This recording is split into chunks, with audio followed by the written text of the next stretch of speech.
The natives are getting restless. Everybody's chatting, enjoying pizza. Thanks for coming out. We appreciate it.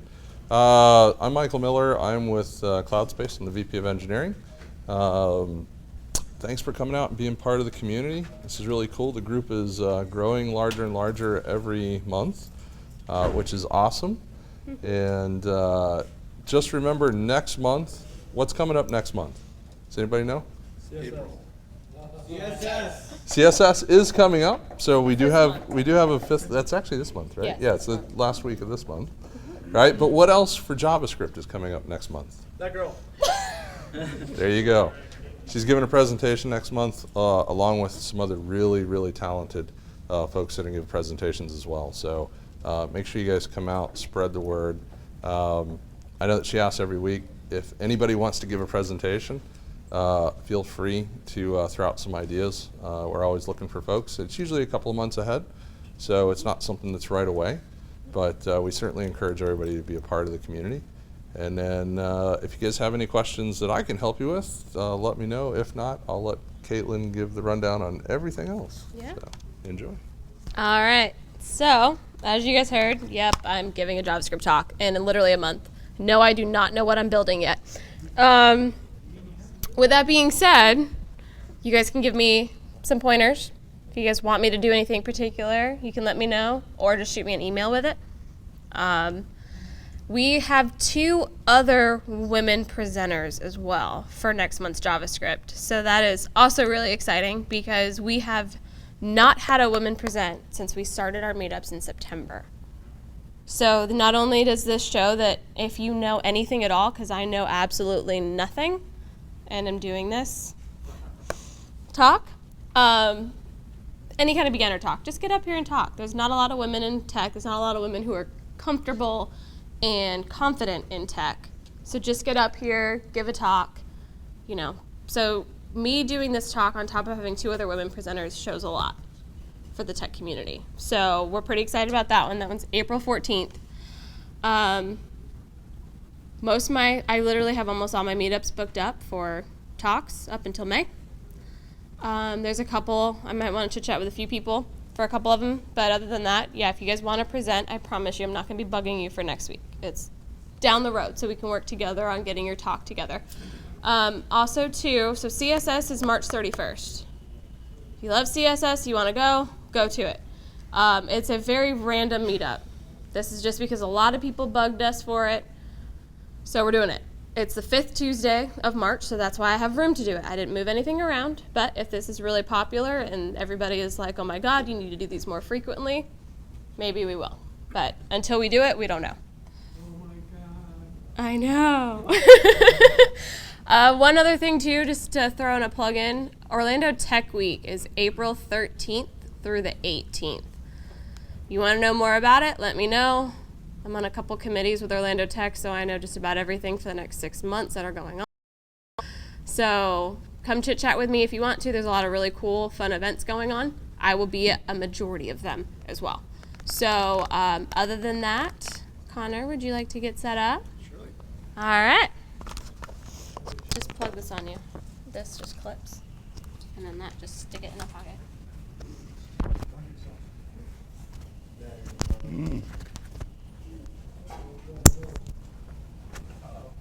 I can do it.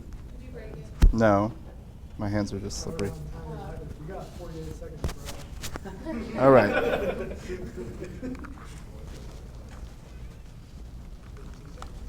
Hey, stop. No, really. There you go. That's a good time, All right, cool. May I start? Yeah. Cool. Hi, everybody. Before I get started, on the way here, I learned that the popular tech news site GigaOM randomly shut down yesterday.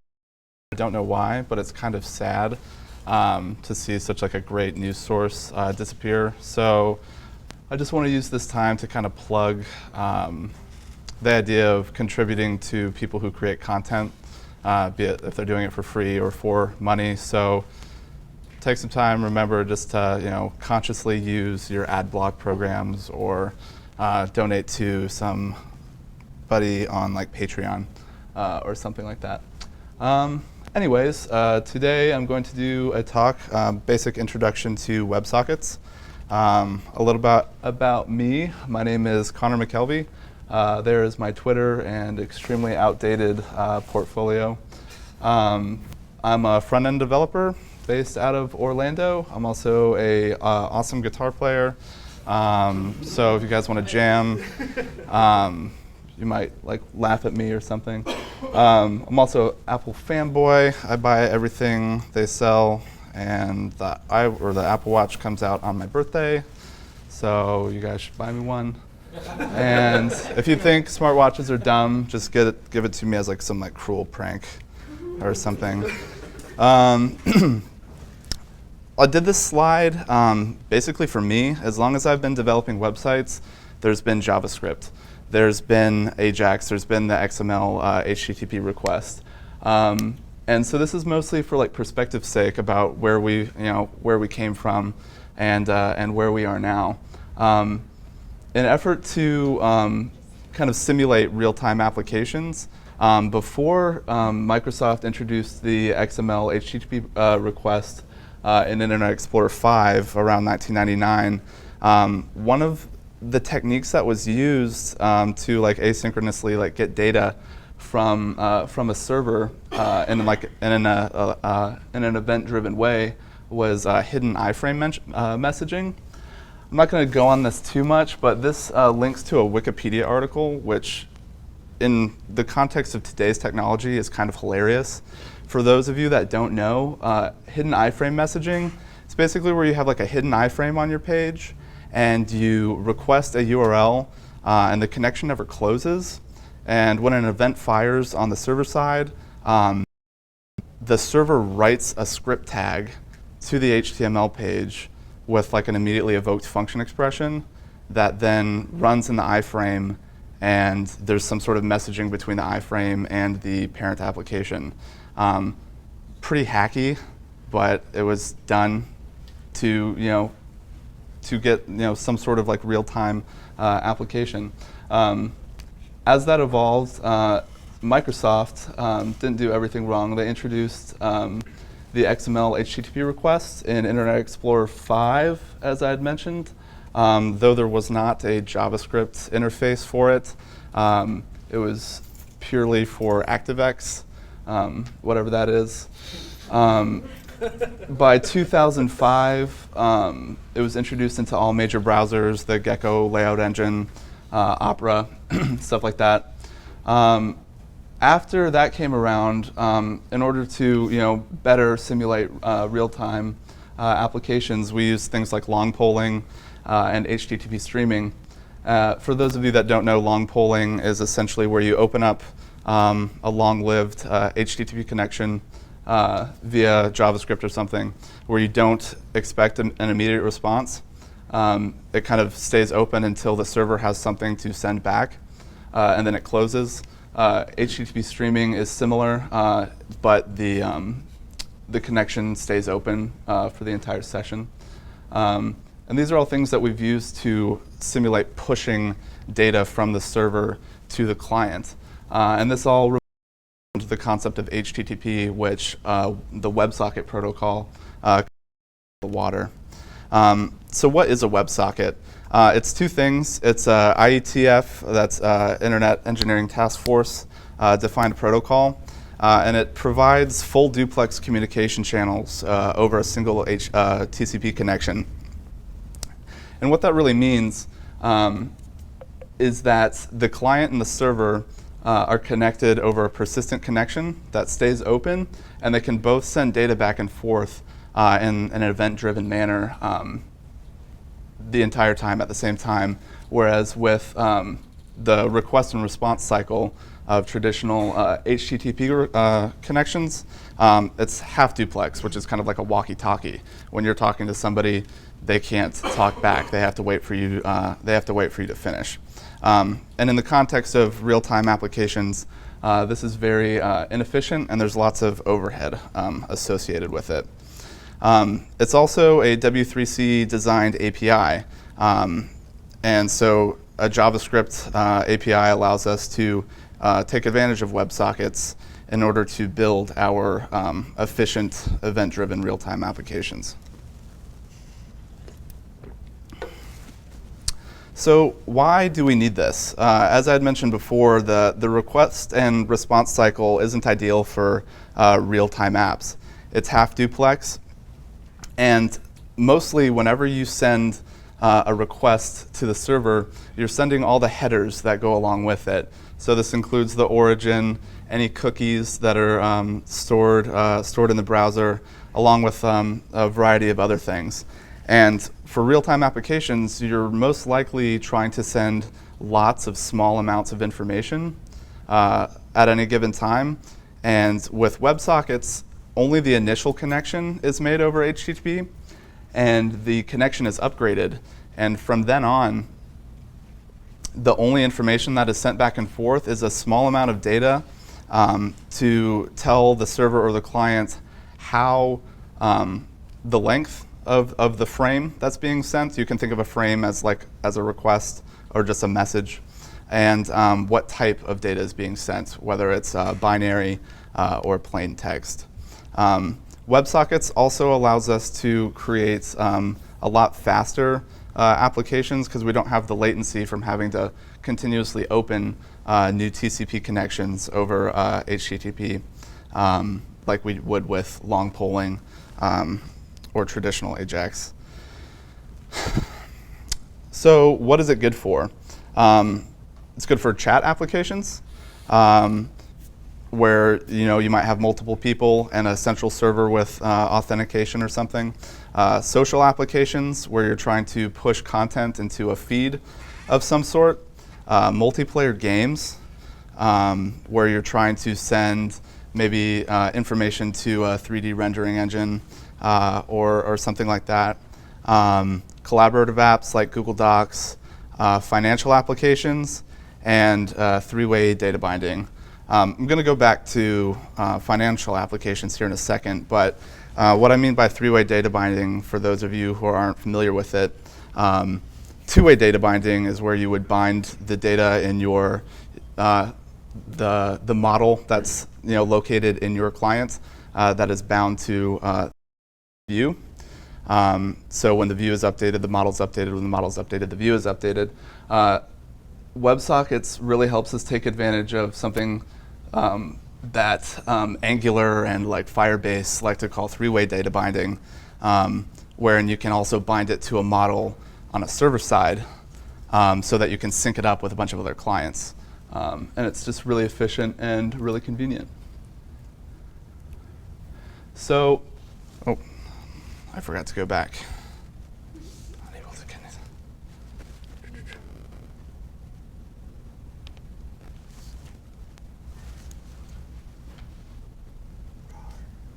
Sorry, guys.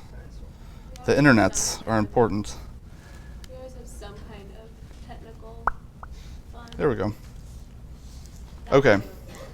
So this is BitcoinWisdom.com. It's essentially a live ticker for Bitcoin prices in several countries over several different markets. And it uses WebSockets. And it connects to its own server, which I'm assuming is using WebSockets to connect to all of these other markets. And it's updated very frequently. And with something like long polling or like a jQuery AJAX request or something, it would be extremely difficult and extremely laggy to achieve this kind of result. And in a financial application where you're trying to buy and sell stock or Bitcoins in this instance, you want your users to have the best and fastest experience possible. How do I get out of this?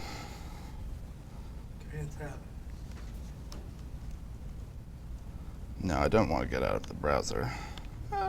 Sorry, guys. There we go. All right. So that is that. So how does it work? I mentioned an upgrade header earlier. The initial connection is made from the client to the server just as a general HTTP request. The unique thing about it, though, is it sends an upgrade header. So this is requesting that the server upgrade the connection from a typical HTTP connection to a WebSocket connection. I'll get into subprotocols later, but if you were using one, it would also send an array of subprotocols to the server, at which point the server would either select a subprotocol, if there was one, and then choose to upgrade the connection. And then you have a WebSocket. That might be really hard to read, but you guys can check out the slides later. So I have a little demo here. It does not very much, but it's pretty, I think it gets the point across, really. So I have a basic just Express app running with a WebSocket server also. So when this page is loaded, it creates a connection, as you can see right here, and the text that is typed into this box is sent to the client and then returned and then bound inside of this text area. Not very useful, but I was trying to make the code as simple as possible, just so we can understand how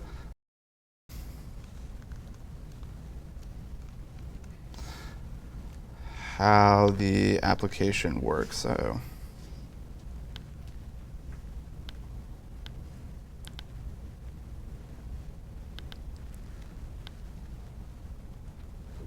my client just got deleted. You renamed the folder. I did. You see how it's in this folder?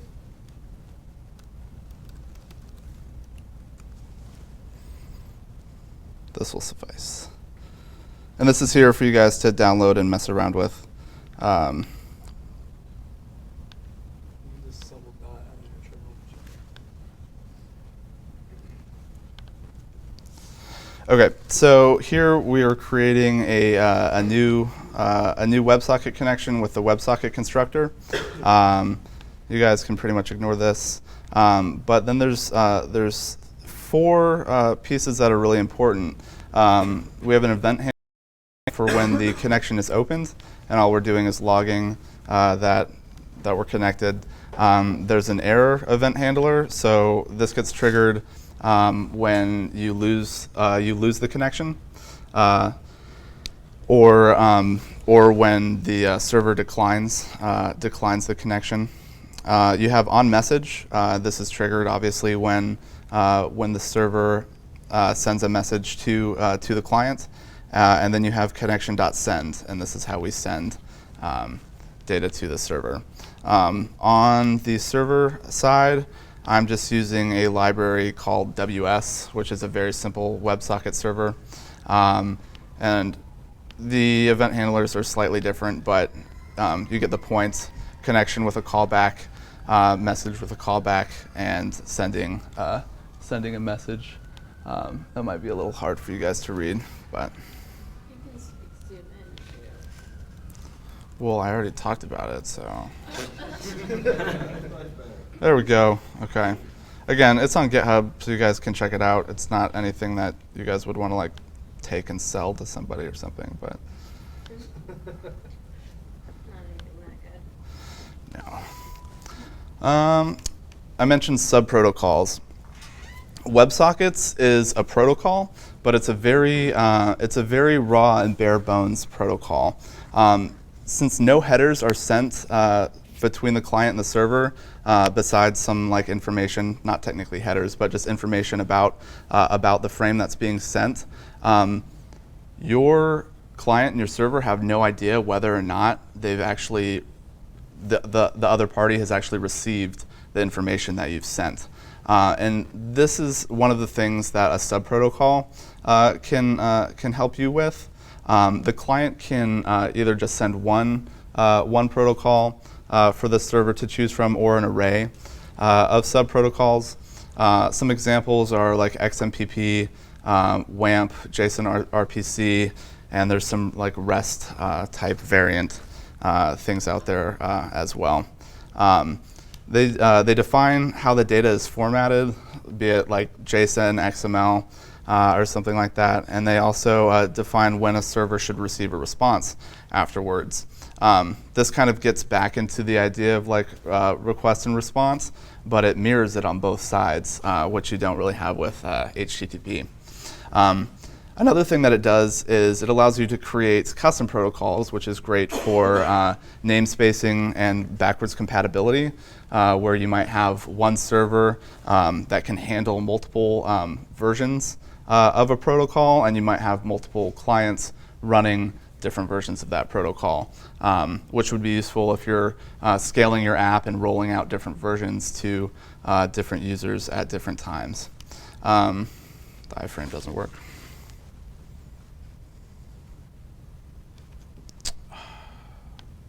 I'm terrible. I don't know. This is supposed to be an iframe of can I use? And basically, it's fairly supported, except in Opera Mini. And it's not supported in any of the Android, just Android browsers. It's supported in Chrome on Android, but the traditional Android browser that they moved away from, it's not supported. The thing you can do is use one of the many polyfills or fallbacks. There's a few listed here. And what they attempt to do is try to open up a WebSocket connection, and if not, they fall back to like a Flash socket. Socks.js is really popular. It falls back to XHR streaming and long polling, and Socket.io is probably the most popular these days, and it has many transports, Flash sockets, streaming, long polling, and iframe messaging, like I had talked about earlier. Since WebSockets is a very raw and new technology, it's been around. I think it got approved by W3C and IETF around 2013, but it hasn't been around as long as HTTP has. So it's still new to us, and we're not sure of all of the the security issues that might go along with it. Just like there is HTTPS, there is also secure WebSockets, you should also use. It's encrypted with SSL and TLS, and it aids in preventing man-in-the-middle attacks. Something you should avoid doing is tunneling other TCP services through your WebSocket, which you can do. You can actually create a direct connection to your database through the client, which is a really bad idea because cross-site scripting attacks could lead to a complete remote breach of your services. Always validate client input. SQL injection is possible over WebSockets as it is HTTP. Validate server data. So essentially don't do anything that I did in that example that I showed you. That was just presentation's sake. You really need to be careful and not really trust anybody that you're connected to. When you're receiving stuff from the server, always use JSON parse to parse the JSON. Never evaluate as code, and never apply anything directly to the DOM.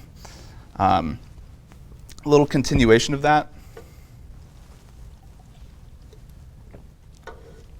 Because cookies are only sent over the initial upgrade, you need to really work out how you're going to authenticate connections. And there's frameworks and stuff that'll help you do this, of course. But one thing that you can do is create expiring tokens for connections. So during that initial upgrade phase, you might want to log things such as an IP address and those cookies, and create a token that you would store in like a MongoDB or something. And then every time you receive a frame, you would want to validate that token and see if it's still active. And when it expires, close the connection and make sure your client has some way to handle that error, such as reconnecting, obviously. Validate the typo. Validate the origin header. This is obviously easily spoofed, but it's common practice and you should probably do it anyways. WebSockets is also prone to DOS attacks because a client can open unlimited connections. Back in August, I think, Cloudflare announced that they now support WebSockets. So this would be a great idea, even though it's fairly expensive. Don't do resource-intensive stuff with WebSockets. So like I said earlier, WebSockets is more for sending small amounts of data very quickly and very frequently. Anything more intensive on the server side, where you're going to do lots of data processing, things with documents or images or binaries or anything like that, you would probably want to do over HTTP, where you might have a little bit more control. There are some issues with WebSockets. It's slowly changing since it's been around for a couple years now, but it mostly relates to the enterprise world. For those of you that might be using WebSockets for an enterprise application. Proxies and firewalls may kill a connection or strip the upgrade header, in which case it would fail, and this is why you would use a polyfill or something. They're just not up to date with WebSockets. They're not configured to handle that kind of traffic because it doesn't look like HTTP traffic. Using secure WebSockets, since it encrypts it, it would prevent the stripping of that information from the initial request by intermediary proxies. And a little bit more. Keeping the connections alive can be difficult, and this is because internet is unreliable in some areas, especially mobile internet, as far as wireless phones and tablets and stuff. So at this point, error handling is extremely important. So when you lose that connection, and you might be using WebSockets for like a document collaboration thing, you want to make sure you let the user know that they're no longer connected to your service while you're trying to reconnect, of course, and let them know, create some sort of like offline mode where you would be storing their information to like a local database and sync it later once the connection is reestablished. As I had mentioned before, you have no way of knowing whether or not the information has been received on the other side, unless you use some sort of protocol or develop your own that has a system in place for that, to let the other side know when to tell the other one that they need to send a confirmation. That about sums it up. Here are some resources. There is one really good video in here. I think it's the second one. It's a couple years old, and it's like an hour long, but it's very informative. It's got some really smart guys that work on a Java framework. Spring, I think is what it is. And that's it. Do we have time for questions? Yeah. Cool. Any questions, guys? Guys are all Any talking, questions? right? Yeah. There we go. So these connections are established over where the data is processed or sent through TCP? Yeah. Yep. Even with TCP, you're saying you can't verify the delivery of the packet itself? I mean, like at a low level sense, probably, but as far as the API itself, there's no like public method or anything like that that would or an event that would fire an error if at some point after the packet was sent that it wasn't received. No. And regarding security, you said that it's pretty insecure largely, but given that the session is only negotiated once without the event of a lost connection, man in the middle attacks, how are they supposed to capture session credentials and try to hijack every session if the transaction is established once and it just stays open? I suppose they could snip packets along the way, but they're not really going to get your credentials. Yeah, or I mean, like before the fact, before the connection was even established. If you're sitting on a router in Starbucks or something like that, and somebody's sniffed the packets. Yeah.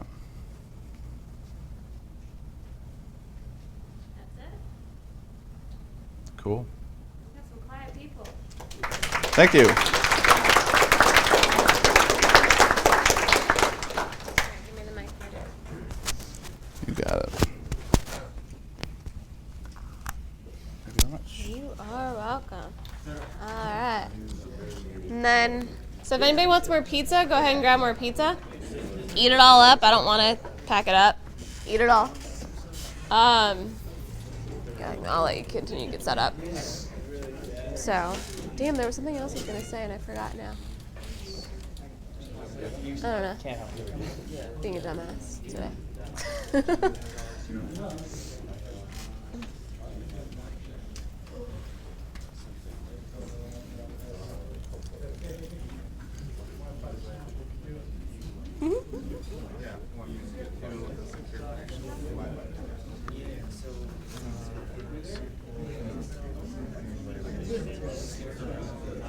One for you?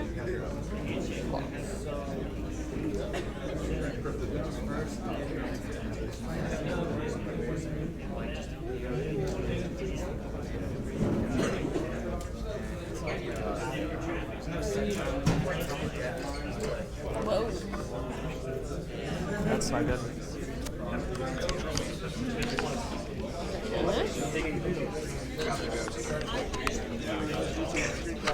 Yeah, this is pulling. That's what that is. So can I scoot this over a little bit?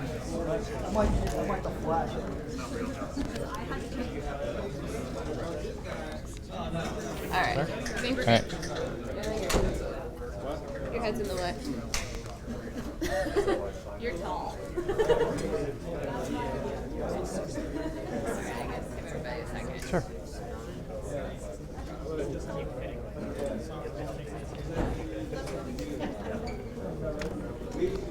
All right, you guys ready? Maybe.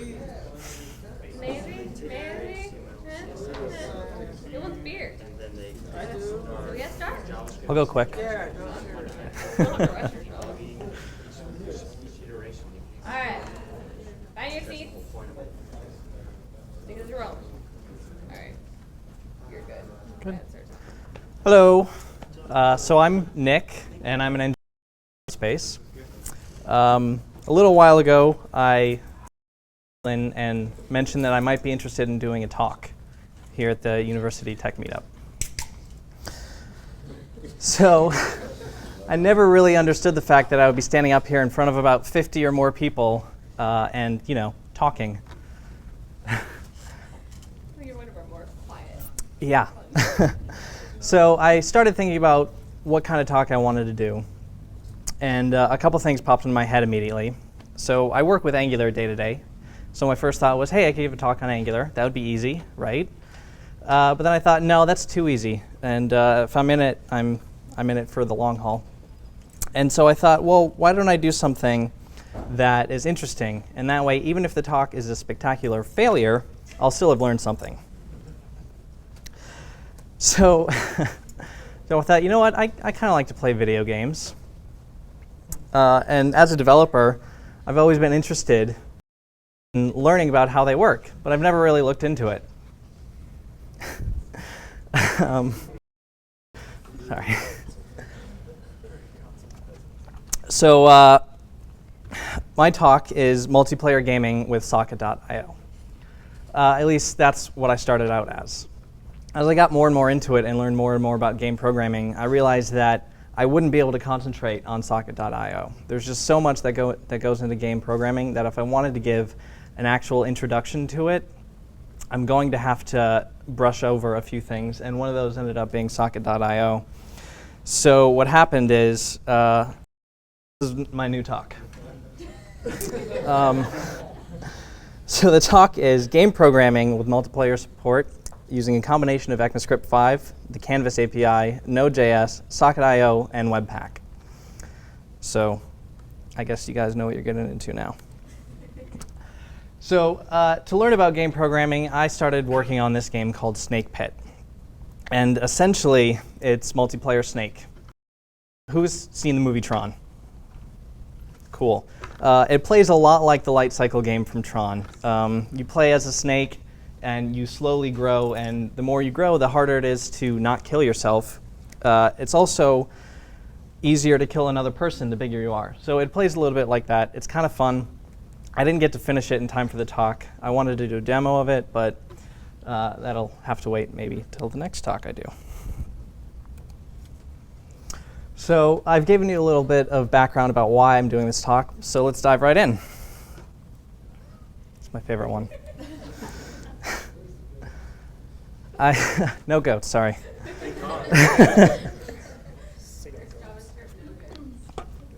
So this being a JavaScript talk and having multiplayer support, I knew I was going to need a server. The logical conclusion was Node.js. I chose Node for a couple reasons. One was the really great socket support, and two is the fact that you can code between your client and your server. So I can actually run my game objects in Node and in the browser from the same files. And I know you hear that a lot. Node.js is great. You can write the same code for your client and your server. How many people actually do that? Couple people. All right, that's good. From my experience, normally what happens is, okay, yeah, you can do that, but you don't really do it.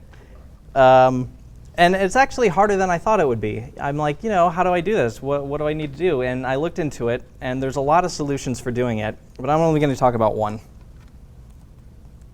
Apparently, I'm not going to talk about any of them. Sorry, I got my slides mixed up. So there's a couple different ways of doing game programming architecture. And the original way of doing it, back when multiplayer gaming first came about, was strict client-to-client. And essentially, every client is a peer of another client, and they all communicate with each other. This is really popular with RTS games. Some of the drawbacks are that you can only do it if the game is deterministic. It means there's no random number generation. And really, what a game is an initial state and a list of commands. And if you have the same initial state and the same commands for every single game, they'll all end up the same. So that works well for something like an RTS. A newer way is, but still kind of old, is called dumb client to server. And essentially, the way this works is you have a copy of the game running on a server. And you have a bunch of really thin, dumb clients that connect to the server. And all the clients do is pass messages to the server and wait for a response. And when they get a response, render between the last state they were in and the new state that the server sends. This works pretty well, too. It's actually how I think Doom first used multiplayer. And the problem with this one is that because the server has to wait for every single client's response, it goes as slow as the slowest client. So, wait, I'm sorry. I dropped some water on my keyboard. Yeah. Another problem is that if you input something onto your dumb client, you have to wait for the response from the server to actually see any movement happen on your client. And this is okay if you have a really fast connection and you're rich and are awesome, but when Doom came out, it wasn't quite like that. Most people were playing on a modem. Didn't work very well. So the modern way to do this, and the way that most games use now, is called a smart client to a server. And what happens is the server runs a copy of the game, and it's the master copy. It's canonical. It is the copy of the game. All the clients also run an instance of the game. And if they ever get out of sync, the server is the correct version, and the clients update to the server. So you can see why Node would be a good choice, because I have to run the code in the browser and on the server. Why Node is a logical choice. I can actually use the exact same code in Node and on the browser. I figured out where that slide went. So the way to do that is with something called Webpack. And Webpack is a way to write common JS modules and use them in the browser. Node uses what's called CommonJS to organize its modules. And essentially, if you've ever written any Node, usually at the top you have to require a bunch of things. What you're doing is requiring a CommonJS module. You can't do that in the browser, which is where Webpack comes in. You write all your code in CommonJS, and you define an entry point. So in this case, I'm defining an entry as app browser.js. So I have this browser.js file, which essentially requires a bunch of other objects and models and libraries and things like that. And Webpack goes in, handles all the dependencies, bundles it into this output file, which you can then include in the browser. So if you see here, snakepit equals require, I'm saying that I want to require the snakepit module and set it to the snakepit variable. And Webpack actually handles that for you.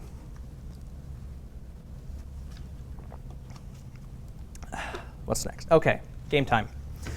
We're actually going to look at how you can create a game and some basics of game programming now that we have all of the background covered. So this is what's called a game loop. It's really simple, and it kind of sucks. Essentially, I define this doFrame function, and that calls update and render. So the update function is what updates the state of the game based on everything that's changed so far, player input, stuff like that. Render is what actually just renders it to the screen. And then at the end, I call set timeout with the same doFrame function, so it recursively calls itself at 60 FPS, which is about 17 milliseconds. So how many people have ever done game programming? Can you guys tell me why this is bad? Say it again? Exactly. Exactly. So if your computer can't handle 60 frames a second, it's going to render at 40 frames a second. And what's going to happen is that your game will literally be slower. So if I run the game on a fast machine that goes at 60 frames a second and a slow machine that goes at 30 frames a second, all of the movements on the screen on the slow machine will take twice as long. OK, so we can fix that using something called delta time. Essentially, what we're doing is we're keeping track of the time between frames. JavaScript, you guys can read that. So what we do is we pass in dt, which is this variable that we've defined as the time since the last frame in seconds, to our update function. Our update function can take that into account when actually making all the updates in the frame. I'm going to show you a little bit of what that looks like a little bit later. So we could still do a little bit better than this. Anybody have any ideas? No? OK, cool. We can do better by doing something called requestAnimation frame. So what I just showed you was kind of the standard way to do a game loop in JavaScript for a long time. Eventually, Mozilla said, you know what? This isn't quite cutting it. What we want to use is the standard way to actually do animations in the browser, and that's called requestAnimation frame.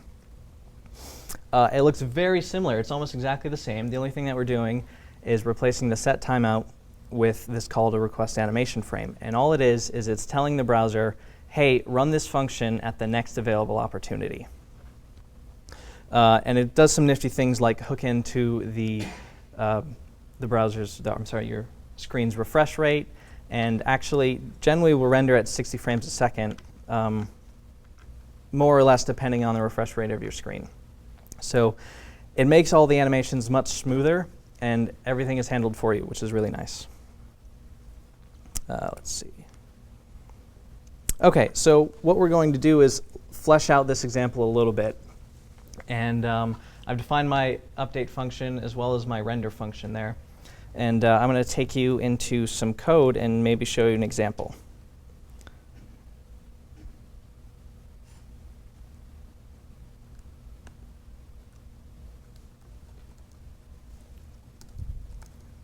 All right, how's that?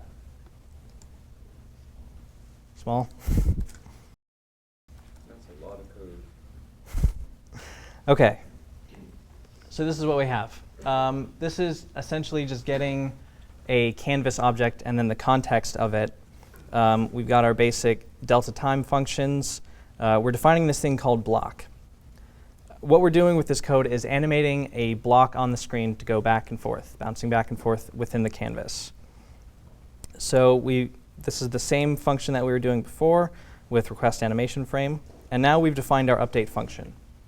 And all we're doing is, if we're going backwards, we want to subtract a number from block.x. X and y are the position of the block on the screen. And what we're subtracting is the speed of the block, which in this case is 300, times delta time. So if it's been, say, half a second since our last frame, which should never happen because that's a long time between frames, it'll go 150 pixels in one frame. We're really looking for more like 1 or 2 pixels per frame would be nice. A little bit more. OK, so we also switch backwards if the block has moved to the end of the screen. And we're doing the exact same thing here, except we're adding to x instead of removing from x. And then we also have this render function where we're using the Canvas API to actually render the block on the screen based on its x and y values and a width and height of 30. OK, so if I've done everything right, what should happen is we should see a red block on the screen that just moves back and forth.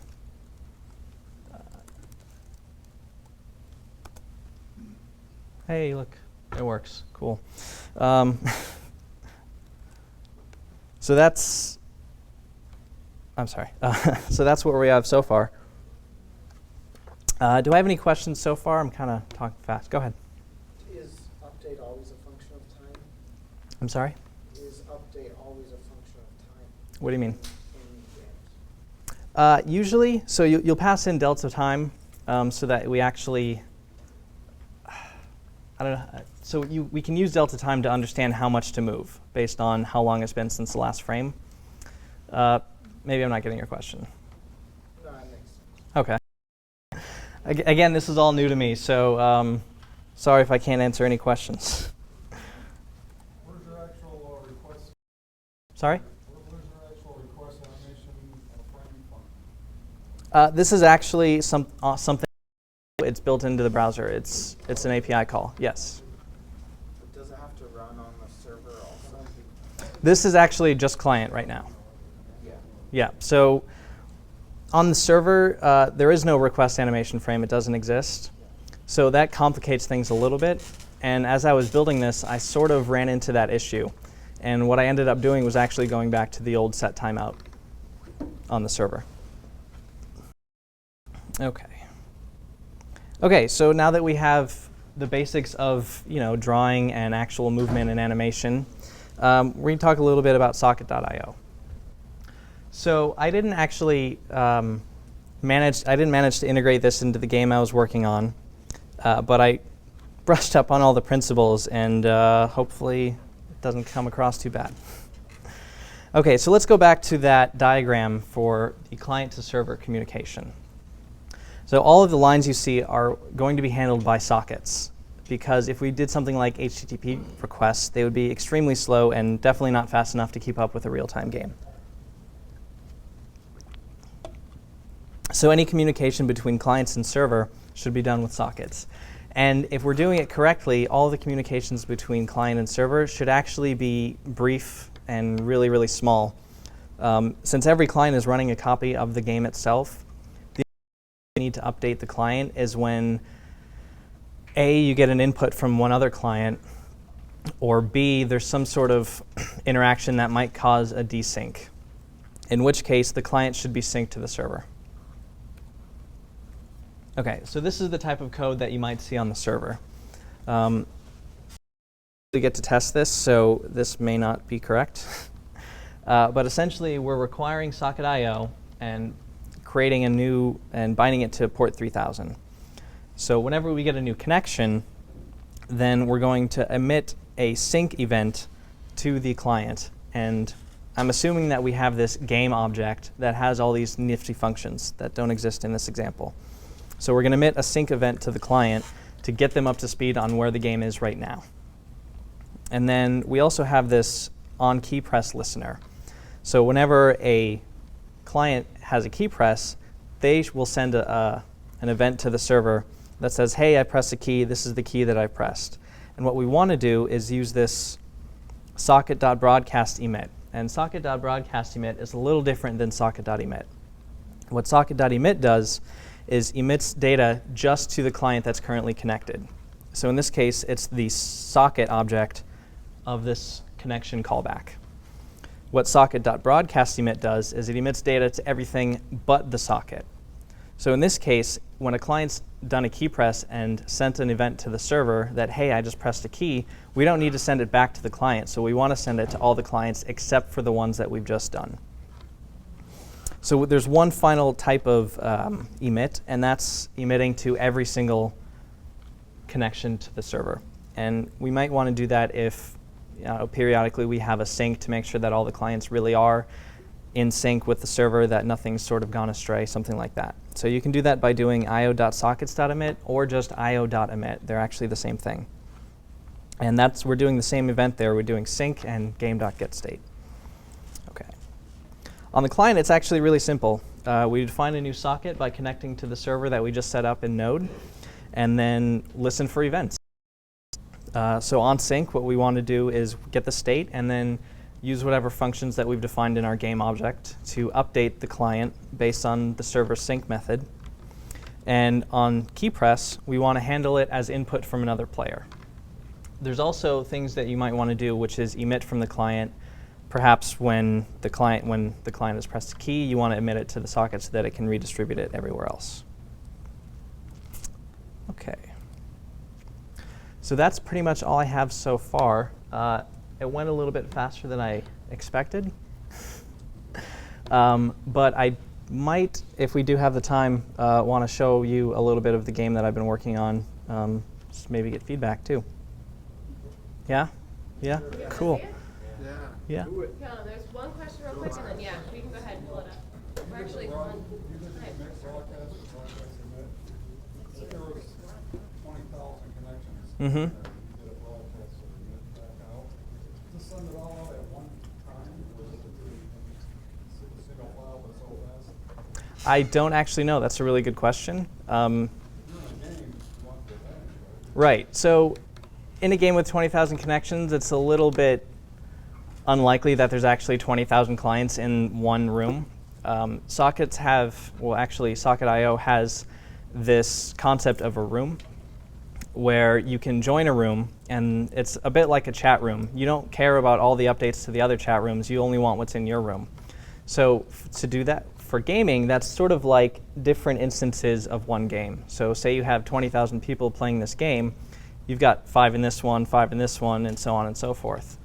But to answer your question, I don't know. I don't know of a situation where that might happen, but it's possible. OK, so I guess I'll show you a little bit about the code that I have so far.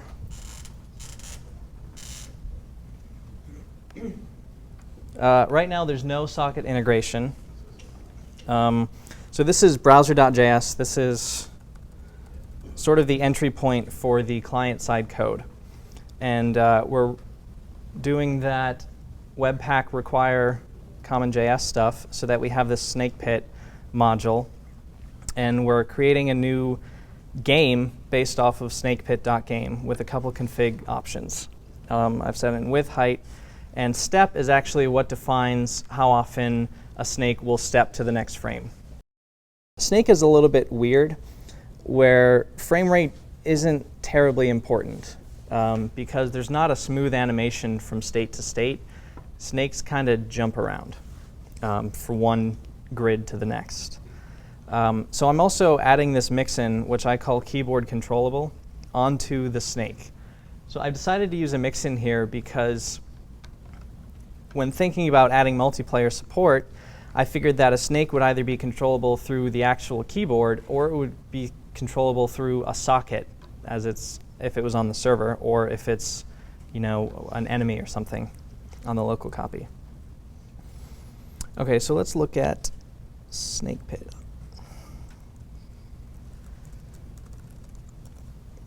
OK, so this is essentially just adding a couple objects to the library. The important one is probably game. There's a lot of code in here. I'll show you. So this is the main game loop. I mentioned that I ran into the issue of using requestAnimation frame on the server side, so I'm using set timeout for now. It's actually just going as fast as possible, every 1 millisecond. This is actually an old version of the code. Later, I sort of changed that. What it's doing is it's keeping a track of how long it's been since the last update.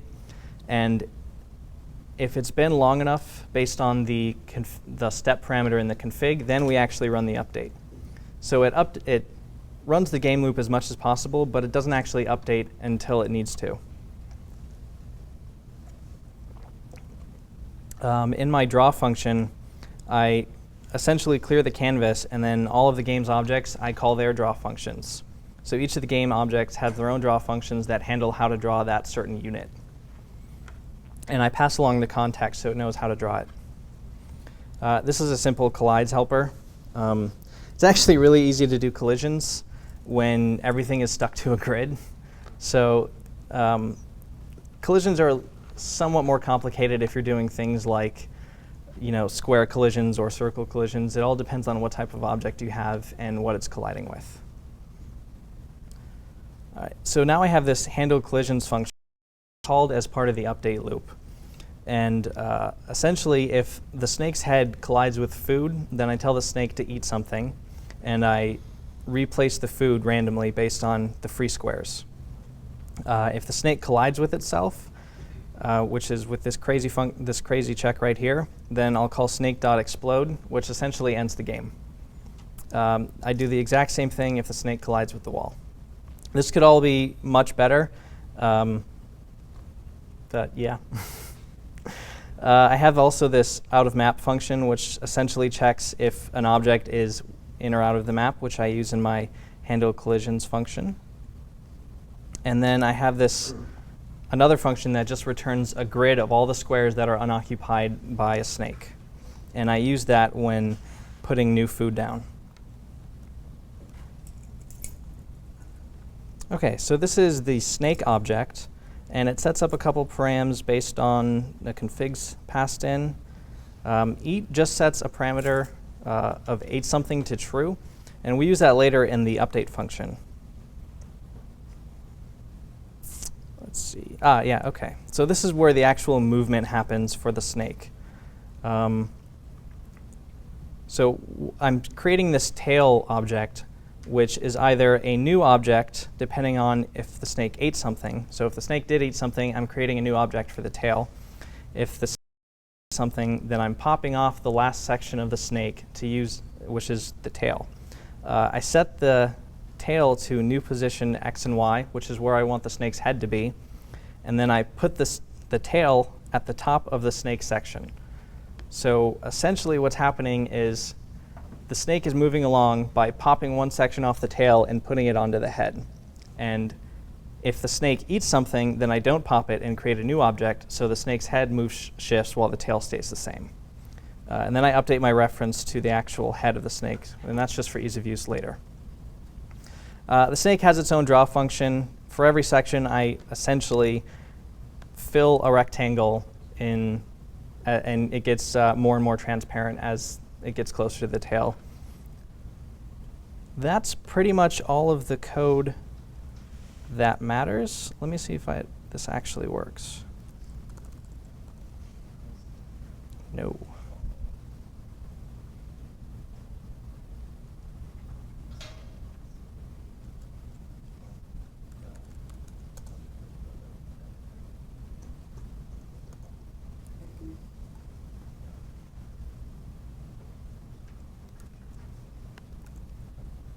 OK, so this is the game. Plays a lot like Snake, because that's what it is. Let's see, if you hit a wall, you die. Kind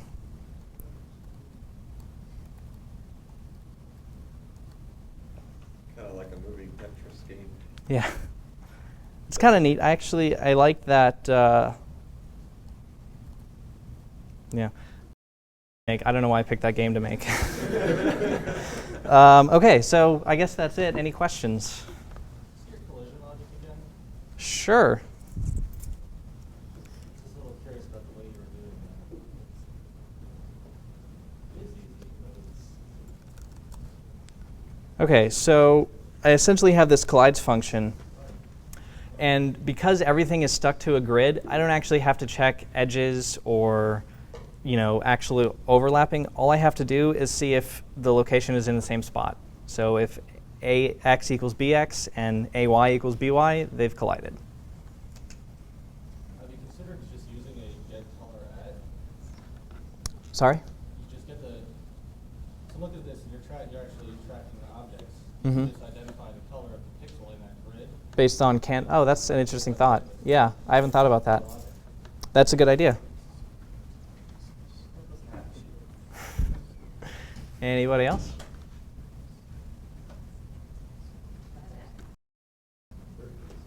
All right.